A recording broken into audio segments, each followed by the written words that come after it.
This is Tim Staten with Tim Stating the Obvious. What is this podcast about? It's simple. You are entitled to great leadership everywhere you go, whether it's to church, whether it's to work, whether it's at your house, you are entitled to great leadership. And so in this podcast, we take leadership principles and theories and turn them into everyday relatable and usable advice. Hey, and welcome back to another episode. We talked about quiet firing in the last episode. This week, we're going to be talking about how to improve human performance. Some of you may be familiar with this concept, others may not, or may know it by other names. So what are we talking about? Optimizing human performance refers to a combination of approaches and techniques that can help each individual achieve a person's mission effectively. In other words, it means functioning at a higher level in order to meet new challenges rather than simply resisting them. It means taking a look at key and critical factors that make up a person. It's examining their social, psychological, spiritual, nutritional, and psychological domains, and how to make improvements in each area for a person to perform at their maximum potential on any day. The military has started to implement this strategy over the past few years, and professional sports teams have been doing this even longer. But let me back up for a second. How does quiet quitting and quiet firing tie into this concept? In my mind, it ties in this way. These methods result from burnout and taking the easy way out of a problem. Stressed out and overworked employees sandbag and burn out, and less informed leaders don't tackle problems head on. They find the easy way out. If leaders focused on self-care, and yes, human performance optimization is a big form of self-care. So if an organization wanted to have happier and more engaged people, then having programs like this could help with burnout. And I've been using the Gallup poll that came out last year, talking about the dissatisfaction employees have in the global work environment and in the U.S. work environment, as well as the same one that talks about it's because of a lack of engaged leadership. And that's where all of this is really stemming from. And so with human optimization, we can really tie all that together by, one, having individuals take accountability for themselves and their actions, and organizations helping people take care of themselves. So let's dive into each domain. So the social domain consists of family and friends and the relationships that we have with people. To think that this doesn't have an impact in the workplace is a misconception. I'm sure you've heard of leave work at work and leave your home life at home. Well, that just doesn't work. I mean, think about it. If you're in a relationship with someone and you have a fight the night before, or you get in a fight the morning of going to work, that's going to have an impact on your day, whether it's with a spouse, significant other, or with a child. It's still going to have an impact on your day. Even with friends, if you have a fight with a friend, it's going to have an impact on your day. And then also think about the amount of friends you have, or the lack of friends that you have also has an impact. Who can you go to talk to and to vent and to get things off your chest? Who can you turn to, and who do you turn to that is going to provide you with good, positive feedback and not feed into the drama and the issue to make it worse? I would say anyone who adds fuel to the fire is a bad friend. Anyone who helps provide valuable feedback and helps de-escalate tensions and emotions is a good friend and a better friend. So looking at the social domains of a person, we can help improve performance at work by helping people develop good boundaries and habits, to aid with people and to aid them with surrounding themselves with people that are best for them and each other. And this is just the tip of the iceberg with the social domain that has an impact. But oftentimes we don't stop to think about that domain when it comes to the workplace. And then there's the physical domain. Are you sedentary or do you exercise? So I'm a big proponent of exercise when it comes to stress management and how you feel. Now, I'm not talking about making it hardcore or doing it anything that, turning it into a chore. I think you should generally enjoy doing it. But, are you walking for a period of time that gets your blood pumping? Or do you lift weights? Do you do circuit training? Do you have high intensity workout intervals? And you may say, well, I don't have time to work out because my job takes a lot of my time and my family takes a lot of my time. Well, I will offer up to you, there are programs out there where you can put on a YouTube video and work out for 20 minutes with just your body weight. It's all about your mindset that you have about it and actually wanting to do it. And I have a job that is pretty sedentary now. I sit behind a desk most of the time, and I do a lot of reading and writing. And if I don't work out, my mindset and my mood isn't really in the right place. Now, for employers, healthy people call out of work less. They get less sick, which means they are more productive in the workplace and they are more present in the workplace. As leaders, are we offering a space, and by space I mean a location or time where employees can move around and get exercise? Or are you tying them to a desk all the time? Not all the time, but most of the time, there is a direct correlation to the level of physical fitness and to how someone feels about themselves and how productive they are at work. If you look at any study, the correlation is clear and it is there. So my question to leaders out there is, and to organizations, how do we balance this?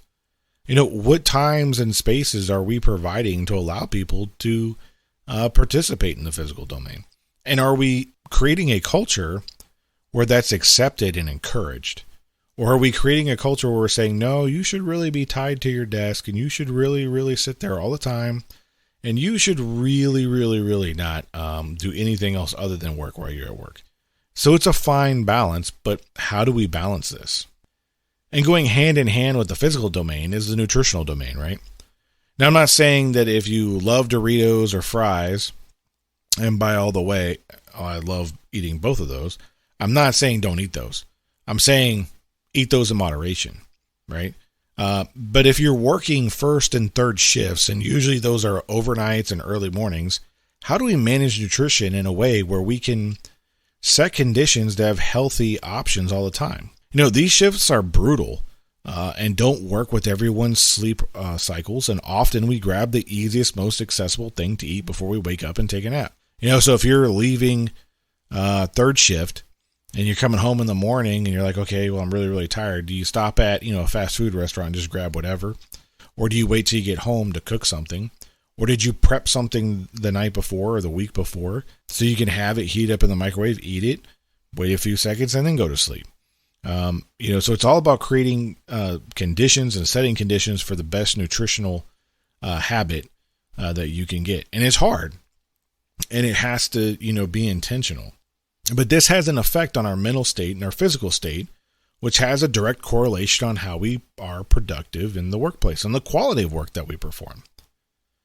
How do organizations help people with this? I would say many organizations leave it up to the individual to figure it out, right? They're like, I'm paying you to work and for you to produce at work. I'm not paying you, to figure out how to eat healthy, right? But if we truly cared about our people, maybe we can offer easily accessible selections in the workplace, or maybe on the way out of the workplace have things that people can grab on the way out to their cars so they can eat it on the way home. And yes, people do eat in the car on the way home. That is a thing. Or maybe places can offer meal prepping courses that are virtual and have consultants with nutritionists, and they can come in and talk with people in the workplace. This also ties into the social domain because with family dynamics, there are competing agendas, right? It's inherent and unavoidable.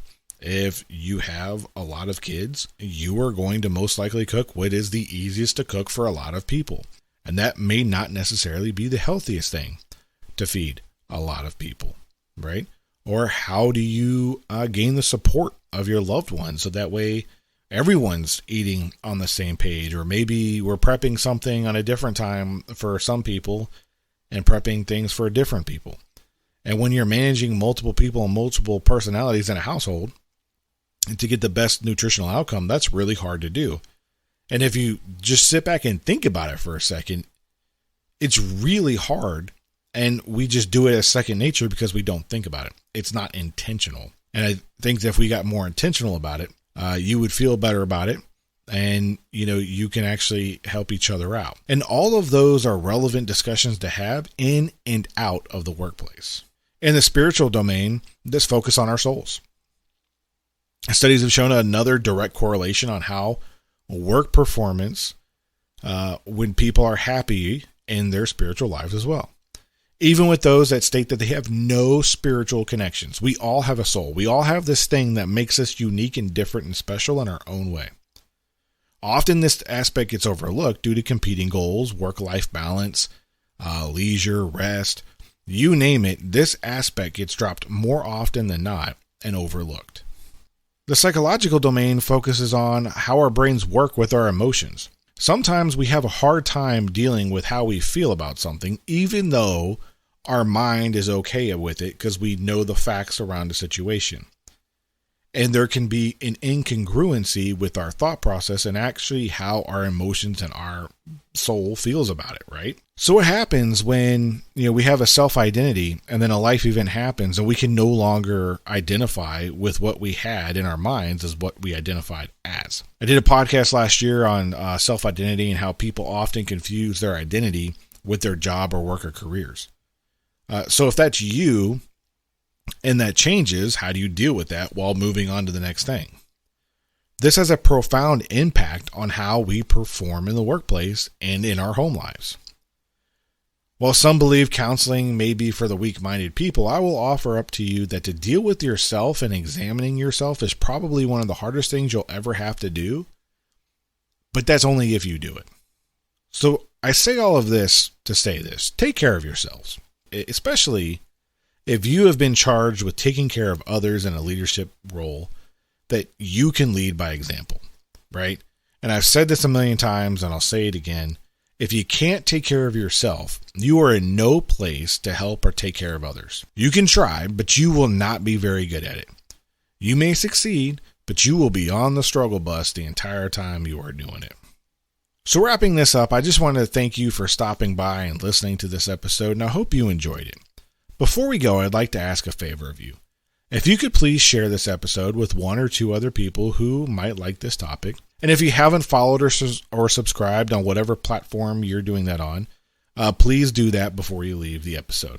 And also, make sure to hit those alert icons so you can be alerted when another episode comes out. It's been a little bit inconsistent lately, but I'm trying to do my best to get back on track. I owe that to you, and I take that seriously. So if you could, share that and like it, so that way we can get this out with more people. And if you'd like to leave a comment on the value that you got out of this, so that way other people who may not have gotten the chance to discover the podcast yet, a comment and a rating would also help raise awareness in that way too.